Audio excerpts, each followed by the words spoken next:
नमस्कार, मैं doctor Sulakshmi Toshniwal from SD government college Beawar.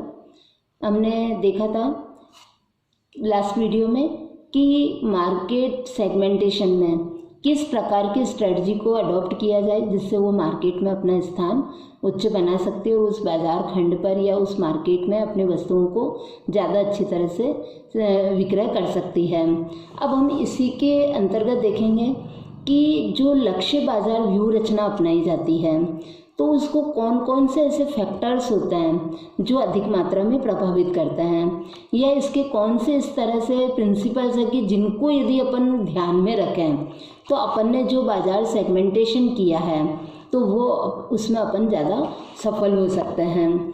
तो इसमें अपन कुछ सिद्धांतों को, मार्गदर्शक सिद्धांतों को ध्यान में रखना होगा। जैसे संस्था के लक्ष्य क्या हैं। अब संस्था का लक्ष्य अपने संपूर्ण अलग अलग प्रकार के उत्पाद का निर्माण कर रही है, या वो एक ही प्रकार का उत्पाद का निर्माण कर रही है, या उसे किसी मार्केट विशेष में ही अपनी वस्तु को विक्रय करना है, तो उसके अनुसार उसे उस मार्केट को अडॉप्ट करना होगा, या उस स्ट्रेटजी को वो लेगी तो वो ज़्यादा सफल हो सकती है। इस तरह से हम देखेंगे कि उस संस्था के पास में रिसोर्सेज कितने हैं, क्योंकि सबसे ज़्यादा प्रभावित उस संस्था की रिसोर्सेज करते हैं। यदि संस्था के पास में रिसोर्सेज अधिक हैं तो वो डिफरेंशिएटेड स्ट्रेटजी अडॉप्ट कर सकती है, परंतु उसके पास में रिसोर्सेज कम हैं या तो उसको संकेंद्रित बाजार व्यवस्था को अपनाना होगा। जिन संस्थाओं के पास पर्याप्त संसाधन हैं वो विभेदीकृत या किसी को भी अपना सकती है। इसी तरह से उत्पाद लक्षण और उत्पाद विभिन्नता क्या है, तो अपन इसमें देखते हैं कि यदि उसके पास में प्रोडक्ट वैरायटी बहुत अधिक है तो प्रोडक्ट वैरायटी बहुत अधिक होने पर उसको बाजार विभेदीकृत स्ट्रेटजी को अपनाना होगा। उसे अपने प्रोडक्ट को अलग अलग भागों में बांटना होगा और हर प्रोडक्ट के हिसाब से उसे एक अलग अलग स्ट्रेटजी बनानी होगी, अलग प्रोडक्ट मिक्स बनाना होगा और मार्केटिंग मिक्स बना करके वो अपनी वस्तु का विक्रय करेगी तो वो सफल हो सकता है। परंतु कई बार कुछ बाजारों को जिसमें आवश्यकता ही नहीं होती, हर बाजार को एक ही खंड मान करके कार्य किया जा सकता है। जैसे नमक है, शक्कर है, गैस है, केरोसिन है, पेट्रोल आदि है, तो इसको विभेद विहीन विपणन व्यूह रचना अपनाई जा सकती है।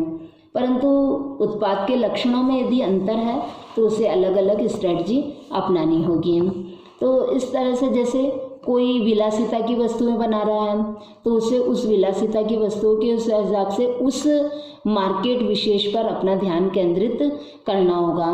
परंतु यदि वो एक ही प्रकार की, मतलब जैसे केवल विलासिता की वस्तुएं बना रहा है तो एक ही प्रकार का मार्केट रहा, परंतु यदि वो जैसे मारुति है तो वो सस्ती कारें भी बना रही है और महंगी कारें भी बना रही है, तो इस कंडीशन में उसको दोनों प्रकार के मार्केट के लिए अलग अलग पॉलिसी बनानी होगी। इसी तरह से उत्पाद की प्रोडक्ट लाइफ साइकिल जो अवस्था है वो कौन सी है। अब जैसे अपन इसमें देखेंगे कि प्रोडक्ट की प्रवेश अवस्था है, या उसकी डेवलपमेंट प्रोसेस है, या मैच्योरिटी स्टेज है, या सैचुरेशन की स्थिति में है, या पतन की स्थिति में है, तो हर जो स्थिति है उसमें उसको अलग अलग स्ट्रेटजी अपनानी होगी। तो सपोज करिए कि यदि कोई संस्था बाजार के चयन में उत्पाद के विकास में परिपक्वता की स्थिति में है तो वो विभेदात्मक पॉलिसी अपना सकती है, क्योंकि परंतु उस समय उसको अपने बाजार खंडों पर विशेष ध्यान देना होगा। इस प्रकार जो उत्पाद की या प्रारंभिक जो अवस्था है उसको विभेद विहीन अपनानी होगी। पूरे मार्केट को एक ही बाजार खंड समझ करके उसे कार्य करना होगा, क्योंकि वो प्रवेश अवस्था में तो उस समय वो अलग अलग जगह पर अपने संसाधनों को नहीं लगा सकता है। इसी तरह से बाजार विभिन्नता। अब हम देखते हैं कि बाजार किस तरह के हैं कि उसके आधार पर बाजार जो पॉलिसी है वो प्रभावित होएगी। जैसे बाजार यदि समजातीय घटकों से बना है तो उस समय अपन देखेंगे कि अविभेदात्मक जो पॉलिसी है वो अपनाई जाएगी। जैसे जो ग्राहक हैं उनकी नापसंद विशेषताएं, उनकी रुचियां लगभग समान हैं, तो ऐसी स्थिति में एक ही बाजार खंड मान करके कार्य किया जा सकता है। परंतु वो अलग अलग प्रकार की है तो उस कंडीशन में उनके लिए अलग अलग पॉलिसी बनाई जाएगी।